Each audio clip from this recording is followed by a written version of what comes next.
8h04, soyez les bienvenus si vous nous rejoignez ce lundi matin. Toute l'équipe est là évidemment dans le studio avec notre invité, c'est Joey Star. Salut. Bonjour. Est-ce que c'est une heure pour te demander si ça va? Non, mais non, c'est pas une heure pour faire des civilités de ce genre-là, effectivement. Non. Bon, on te retrouve ce soir sur le petit écran à la télé, sur TF1. Ce sera le retour de la série Le Remplaçant saison 2. On a vu le premier épisode avec toute l'équipe, ça déchire. On va en parler. Si vous avez des questions pour Joey Star, vous n'hésitez pas à vous envoyer tout ça sur WhatsApp 06 11 11 59 98. Les gens vont poser des questions. Les gens vont poser des questions, oui. Je vois que tu me regardes d'un air. Oui. À ce temps-là, ils sont assez motivés en vrai. On va pas se mytho. Non, mais aussi surtout que j'étais pas au courant, donc je pensais que tu venais comme ça. Enfin, oula. Bon, alors quoi? Écoute, prends un petit café. Tu sais quoi? On va écouter du bon son. On va écouter ta playlist. Ça va te réveiller comme ça. Ouais. Et quelle playlist, hein. Allez, c'est Mike qui va tout mixer. C'est vraiment du lourd avec le son d'Aussi. Il y aura du Redman, Gangsta, du Jay-Z, Wyclef Jean, Tuco, Goddamn. Ça, c'est obligatoire. S'il te plaît, ouais. J'ai pas le choix. Bon, avant de parler de musique, on va parler de la série Le Remplaçant qui est de retour ce soir sur TF1, le lancement de la saison 2. C'est 6 épisodes de 52 minutes. Il y aura 3 soirées de prime time. Alors, Joey Star, tu incarnes Nicolas Valère, un prof de français pas comme les autres. Il débarque dans un nouveau collège dans les Landes où l'apprentissage du français n'est pas une priorité pour les nouveaux élèves. Écoutez la bande-annonce. Allô ? Bonjour, c'est le rectorat. Vous êtes attendu au lycée Thomas Pesquet. Madame Nudal ? Oui, c'est moi. Bonjour. Vous désirez ? Je suis Nicolas Valère, le remplaçant. Vous êtes au lycée Thomas Pesquet. Est-ce qu'il se balade en short, Thomas Pesquet ? Non, jamais. Oui, je suis votre prof de français. Non, je ne sors pas de prison. Ah oui, il est joli. Je sens pas ce type. Vous voulez sortir ? Trouvez 20 synonymes du mot liberté. À tout à l'heure. Ouais, on s'aurait pu. Après, si. Pardon. Alors, Joey bonjour. Star, bonjour. J'ai vu que tu étais à l'origine du projet de cette série. C'est toi qui l'as imaginé et proposé à TF1 ? Ouais, effectivement, ouais, étonnamment, ouais, c'est moi. Ouais, Comment t'es venue cette idée ? Eh bien, écoute, j'ai réagi à une... c'était il y a 3-4 ans, je crois, ouais. maintenant. J'ai réagi à une info à l'époque, enfin, on est encore sous le coup de ça. L'éducation nationale recrute parce qu'ils sont en manque de postes. Voilà. Et en fait... on nous racontait, cette info disait qu'il suffisait d'avoir le bac, un cursus sous couvert d'un stage, tu pouvais aller acter, donc enseigner dans le temple du savoir. Et je trouvais ça un peu étonnant, parce que je me disais, n'importe qui pouvait postuler, et surtout, sous couvert d'un stage, sans qu'on sache vraiment qui sont les gens, et surtout, il y avait bien sûr, toujours dans le 9-3, il y avait une jeune fille qui expliquait qu'en fait, elle n'avait pas eu de cours d'anglais, elle avait le bac à la fin de l'année, et elle n'avait pas eu de cours d'anglais au premier trimestre, et qu'au deuxième trimestre, c'était une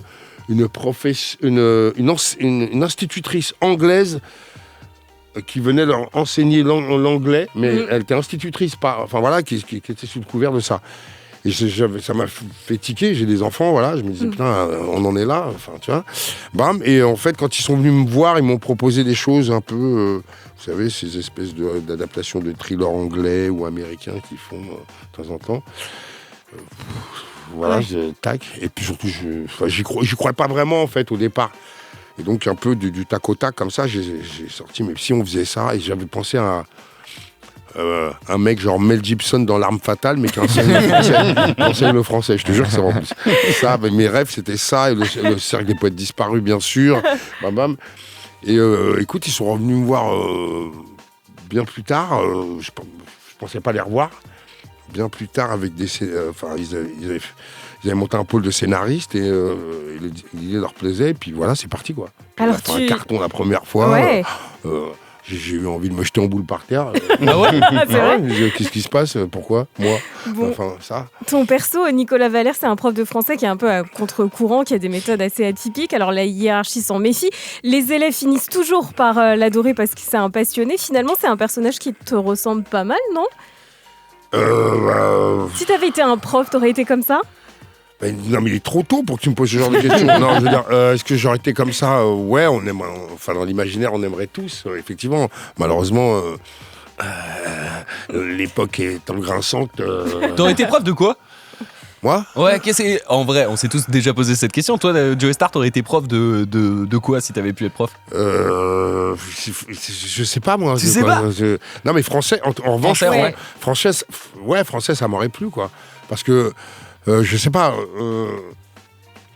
un mot, un texte, enfin, les mots peuvent changer beaucoup de choses. Enfin, aujourd'hui, on aimerait que ça... Tu le dis d'ailleurs dans ce premier épisode. Au vu de l'actualité, on aimerait que ce soit efficace et effectif, mais voilà, mais en général, sur les enfants, sur les jeunes, parfois une phrase, un tableau, une image, enfin voilà, ou ne serait-ce qu'une personne à travers les mots peut changer beaucoup de choses. On a toujours un prof qui nous a marqué dans notre scolarité. Est-ce que tu en as un, toi ? Moi, je suis trop vieux pour qu'on me pose ce genre de questions. J'ai fêté ma 57e année. J'ai fondu les neurones. C'était il y a 10 ans. Je m'en cogne. Oui, alors vous disiez. La saison, c'était il y a 2 ans. Moi, je me souviens, on en parlait de ouf avec mes potes et tout. T'avais quel âge, toi, il y a 2 ans ? Il y a 2 ans, j'avais 24 ans. J'avais 24 ans et on avait théma ça et on trouvait ça hyper accessible et même au-delà de ça, il y avait des thématiques comme ne pas se fier aux apparences qui nous avaient vachement touchés. Toi, t'en gardes quoi comme souvenir de la saison 1 ? Bah, tu sais, quand on est protagoniste, ça vieillit vite, quoi. Tu vois ce que je veux dire ? Moi, ce que j'aime sur ce qu'on a fait, ça vieillit vite. L'intention était là, on se cherchait encore, on se reniflait le cul, tu vois, sur l'histoire, le personnage, voilà. Je trouve qu'aujourd'hui, on a réussi à monter les curseurs. Il y a 2 personnages récurrents sur toutes les saisons, c'est Valère et comment il s'appelle, Maclou, qui revient aussi. Voilà. Et puis surtout, on a cette volonté propre de coller au possible à la réalité, sous couvert d'un petit filet de comédie, de cynisme. Voilà. Qu'on contrôle un peu mieux aujourd'hui, voilà. Je dis, j'avoue que j'ai vu la première saison, enfin 2 épisodes de la première saison dans l'avion il y a pas très longtemps. Ouais. J'ai eu envie de simuler un AVC. Oh pourquoi ? Pourquoi ? Ouais, parce que ça vieillit. Non mais parce que je trouve que ça vieillit vite. Ça avait vieilli vite en fait. Voilà. Et je trouve que ce qu'on a fait aujourd'hui, c'est mieux. Ouais, madame. Mais alors, parce que tu dis se rapprocher de la réalité, mais vous avez rencontré des profs. Comment vous avez fait pour écrire le scénario ? On a des profs en consulting. On regarde beaucoup de choses aussi. Enfin, ouais. Et puis surtout, surtout aussi, il y a parce qu'il n'y a pas que les profs en fait. Il y a aussi les élèves, les parents d'élèves, le corps enseignant, tout ça. Donc on se regarde. Ouais. Les enseignes connaissent pour NTM. Moi, je t'avoue, je le disais hier à la team, je te connais surtout pour ta carrière d'acteur et comédien. Ça se voit à la forme de ta tête. Je sais pas comment je dois le prendre, mais je le prends bien, t'inquiète. Par contre, est-ce que le Joey Star d'il y a 20 ans, il imaginait un jour être le rôle principal d'une série TF1 ou pas ? Est-ce qu'il y a 20 ans, tu te projetais là-dedans ? Mais déjà, quand tu signes en maison de disque fin 80, tu t'appelles Nick ta mère, c'est pas pour faire carrière. Donc imagine. Ouais, donc tu t'y attendais. Tu l'imaginais même pas. Non. Et t'as rencontré des obstacles pendant ta carrière ? Il y a des gens. Déjà, quand tu t'appelles Nick ta mère, ça peut être un sacré obstacle. Tu vois, aujourd'hui un peu moins peut-être, tu vois. Voilà, mais hier c'était. Voilà. C'était compliqué. Ouais. Alors Clémentine Sélarié, qui joue le rôle de la directrice donc de ce lycée, j'ai vu qu'elle disait que ça avait bien matché entre vous. Tu confirmes comment s'est passé le tournage ? Elle dit même qu'elle a eu un coup de foudre professionnel pour toi. Bah écoute, c'est réciproque. Non, mais sérieusement, je connaissais comme tout le monde Clémentine. J'avais certains films que je connaissais de Clémentine, mais effectivement, elle nous a...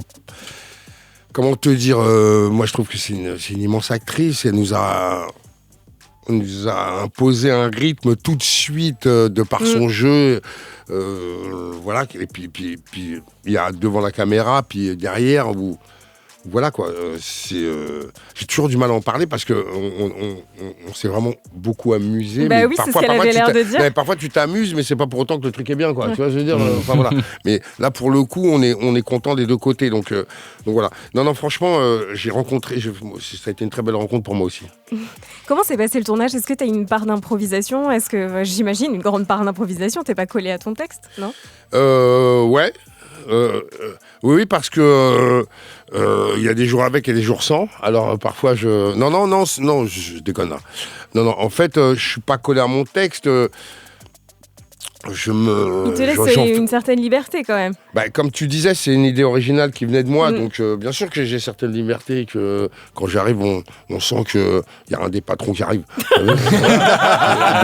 donc je fais un peu ce que je veux, quoi. Et puis comme le matin à cette heure-là, je suis un peu en roue libre, oui, je voilà, quoi. Tu vois.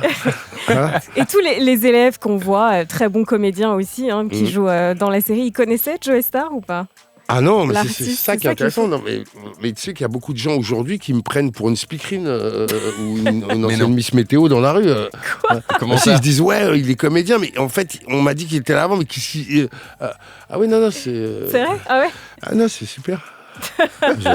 Mes journées sont plus longues que les vôtres, je vous promets. Joey Starr est avec nous jusqu'à 9h. Ben oui, tu es toujours là. Bonjour. Salut. On parlait de la série. Il en perd sa gourde, Mike. Trop de charisme. On parle de la série Le Remplaçant qui sera de retour donc ce soir sur TF1 pour la saison 2. Est-ce qu'il y a déjà une saison 3 dans les cartons ou pas ? Vous allez attendre de voir un petit peu. C'est déjà en écriture, effectivement. Ah oui. Ouais. Déjà. Ouais, déjà. Oui, ben on n'est pas là pour sucer des feuilles, donc. Ah ouais, je me doute. C'est pour ça que je te pose la question. Ouais, je me doute. Et ben voilà, je te réponds, vois-tu. Bah, super. C'est génial. Bon, en parlant d'école, j'ai vu que tu étais ambassadeur de l'application StudyTracks. C'est une appli sur laquelle des personnalités chantent des cours pour aider les ados du primaire au lycée à réviser pour toutes les matières. Alors, il y a Joey Starr, mais il y a aussi Cobaladé, il y a plein de personnalités d'internet telles que Michou ou encore Inoxtag. C'est important pour toi la transmission. Pourquoi tu as voulu rejoindre ce projet, ce beau projet ? Bah écoute, je crois que je suis parmi les premiers en plus. Ouais. Quand Alex Hooper me l'a proposé, je trouvais ça intéressant. Parce que je pense que il y a pas qu'une manière de faire les choses, surtout quand on parle d'enseignement. Et voilà, je trouvais ça intéressant dans l'idée. Les jeunes écoutent beaucoup de musique. À partir du moment où on arrive à intéresser les artistes en plus, je pense que ça peut faire un bon rendez-vous. Maintenant, si t'as pas bossé... c'est un outil de révision, voilà, c'est ça. Si t'as rien foutu, quoi. Voilà. Faut aller bosser. Mais, voilà, je trouvais ça intéressant, quoi. C'est bien d'essayer, quoi.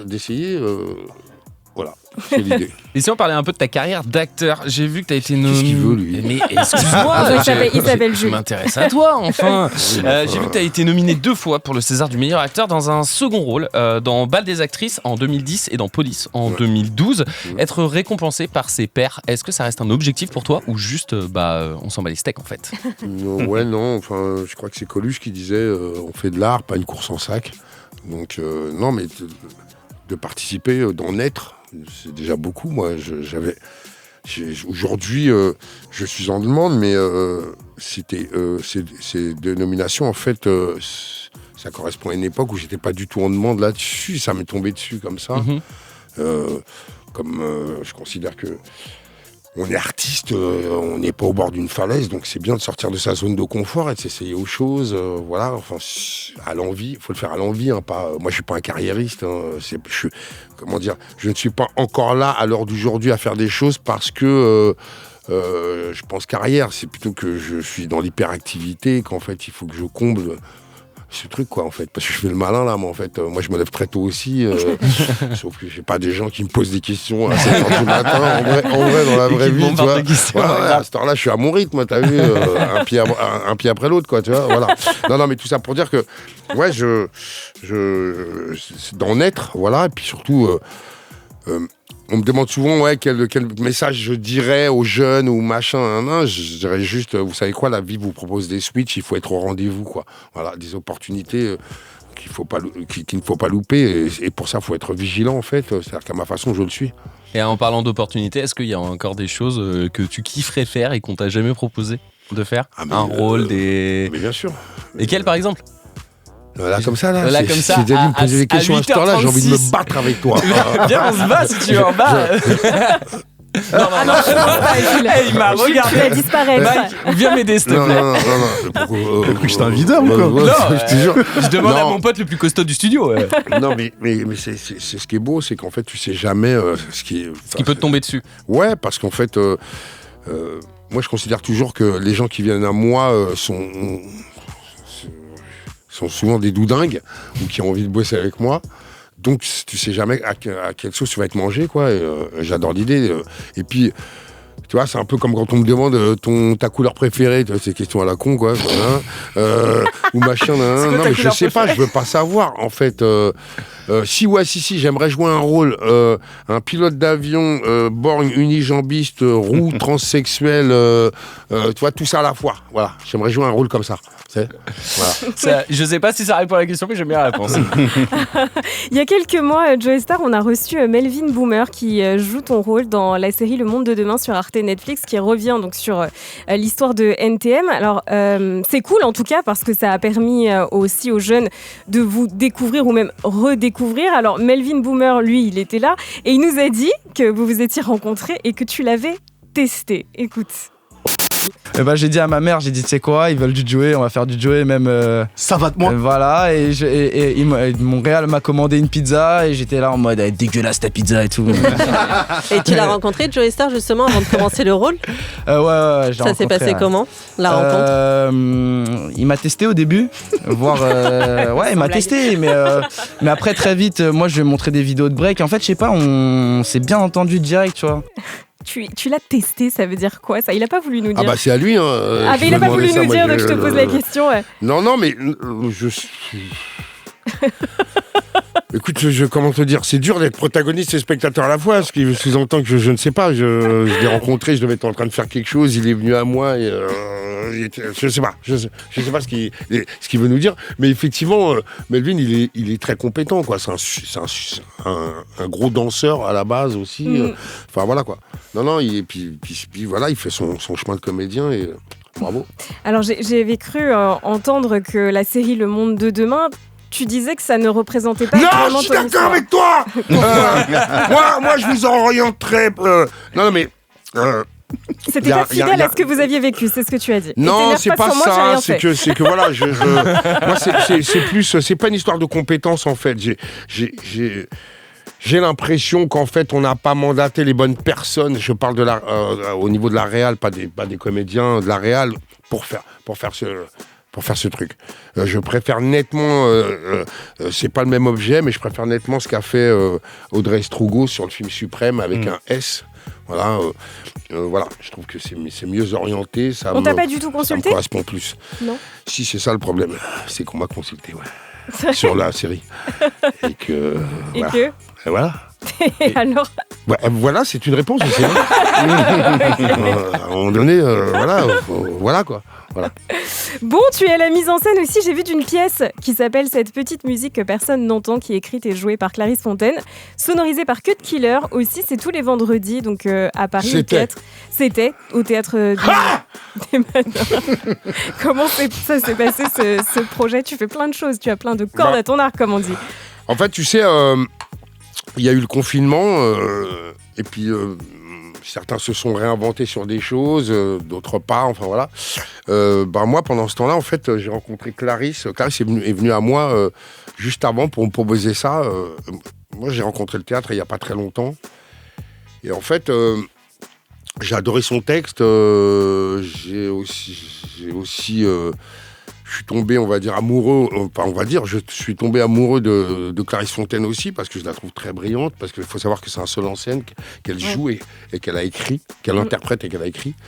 Voilà, et en fait, on s'est fait, on a mis le temps du confinement pour monter ce spectacle. Et puis surtout, c'était ma première mise en scène, moi j'avais jamais fait ça en fait. Encore une fois, je me suis essayé à... je pense avec de l'humilité, parce qu'en fait, je me suis efforcé de créer un écrin par le biais de la mise en scène à ses mots et à sa performance et à son jeu. Voilà, parce que c'est ça qu'il fallait mettre en avant. Et puis surtout que tu te lances là-dessus. Je n'y connaissais rien. Toutes les rêves que j'avais, si tu veux, pour bosser là-dessus, me venaient de la musique, des scènes que j'avais fait en musique, et ainsi de suite. Et donc, j'ai fait avec mes petits outils. C'est pour ça que j'ai appelé aussi Cut Killer, tu vois, pour donner un peu d'épaisseur à tout ça. Enfin, voilà. Mais voilà. Et aujourd'hui, je signe ma deuxième mise en scène c'est une co-mise en scène avec le directeur du Conservatoire de Lille, David Bobet, qui est directeur du Théâtre du Nord. Un spectacle qui s'appelle Black Label, une lecture qui arrive prochainement là. Donc je suis très, si tu ne m'arrêtes pas, je peux dire très encore longtemps. Non, mais donc, je suis très fier.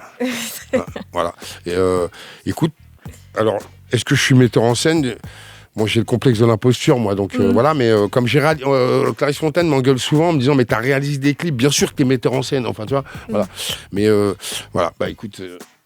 Joey Starr, metteur en scène. Non, puis sur le papier, attends, avec le directeur du conservatoire de Lille, en plus on s'attaque quand même à un sujet pas évident. C'est une pièce contre le racisme. Black Label, en fait, ça part d'écrits de Léon Gontran-Damas et contre le racisme, qui raconte un peu un pan de l'histoire humaine qu'ont été l'esclavagisme, la colonisation et l'industrialisation qui en découle, et le tissu social que ça donne de nos jours. Voilà. Donc tu vois, en plus, on un peu comme pour le spectacle de Clarisse, c'est-à-dire qu'on fait d'un spectacle des thèmes qui sont pas évidents, parce que pour Clarisse, cette petite musique, c'est les violences faites aux femmes, qu'elles soient morales, physiques, et ainsi de suite. Voilà. Donc voilà, je crois que je reste un peu dans la trempe de ce que j'ai un peu toujours fait, c'est-à-dire qu'on est là, même quand on fait un peu de gaudriole sur les côtés, il y a toujours un fond. J'y vais quand on a quelque chose à dire, sinon je reste chez moi, en fait. Il y a toujours eu du fond avec toi, en vrai. Ouais. On te résume au mec qui gueule, mais en vrai, il y a toujours eu du fond. Écoute, ouais, 3,50 m de gueule, 10 cm de patte, c'est comme ça qu'on me définit. D'ailleurs, j'ai vu que tu avais rejoint l'initiative All Eyes on Gaza, lancée par Chaka Ponk avec l'UNICEF. Alors concrètement, pour ceux qui ne connaissent pas, c'est une collecte de dons pour soutenir les actions de l'UNICEF en faveur des enfants de Gaza victimes de la guerre. Dans cette liste, on retrouve Nagui, Zazie. Est-ce que tu peux nous dire pourquoi c'était important pour toi d'en être ? T'es sûr de ta question ? Enfin, je veux dire, tu as vu ce qui se passe, enfin... Voilà quoi. Si ceci justifie cela, enfin. Et puis ce qui est quand même vertigineux, c'est qu'aujourd'hui, il faut faire attention à ce qu'on dit, parce qu'en fait, tous les esprits sont fragilisés par ce qui se passe, en fait. Voilà. Mais pour moi, il est important, comme pour ce qui se passe à Gaza, d'en être aussi pour le Congo, pour Haïti, pour la Syrie, Enfin, voilà quoi. Parce que pourquoi c'est important ? Parce que comment on va expliquer ça à nos enfants, quoi ? Qu'on a été là, on a été témoin de ça, et que voilà quoi. Et puis en plus, aujourd'hui, les appels qui sont faits par la communauté mondiale de cesser le feu, en fait, ne sont pas entendus. On se rend compte que le tribunal international, finalement, c'est de la merde. Enfin, que les gens font ce qu'ils veulent, quoi. Voilà, et qu'encore une fois, on est tous témoins de ça, et comment on va expliquer ça aux plus jeunes, aux générations à venir, déjà pour ça, et puis parce que j'ai des enfants et que j'aimerais jamais qu'ils soient enrôlés dans un conflit, quel qu'il soit, quoi. Du lundi au vendredi, dès 6h, avec Virginie. Tu nous fais peur. C'est vous qui m'avez fait peur avec votre petite lumière rouge, là. On est à l'antenne. Faut que je parle. Alors, on parlait du remplaçant. Non, mais oui, Nicolas Valère est un humain incroyable. Ce soir sur TF1. Très bien. Non, mais ce qui est intéressant dans ce personnage, en fait, regarde qu'on est devant. Pas mal. Ce qui est intéressant dans ce personnage, en fait, c'est que en fait, le français est accessoire, en fait. Ce qui l'intéresse surtout, c'est de réveiller le désir et la passion chez ses élèves. Enfin, voilà. Il faut avoir le temps pour ça. Ouais. Alors oui, de nos jours, réveiller le désir, moi-même, j'en ai un de 16 ans, il est d'une léthargie, mais tac, tac. Mais le mec, enfin non, il a de très bonnes fulgurances. Attends, samedi, il y a une semaine, il a sorti 4 pénaux en finale de Coupe de Paris. Parce que j'ai trois fils, excuse-moi, dont les deux plus grands sont gardiens de but. Et il y en a un à Reims. Il y en a un qui est pro à Reims, et l'autre, il est en dilettante total, tac, tac, mais il a ses fulgurances. D'ailleurs, je t'aime, mon amour, Khalil. Enfin, je vous aime les trois. Hein, voilà.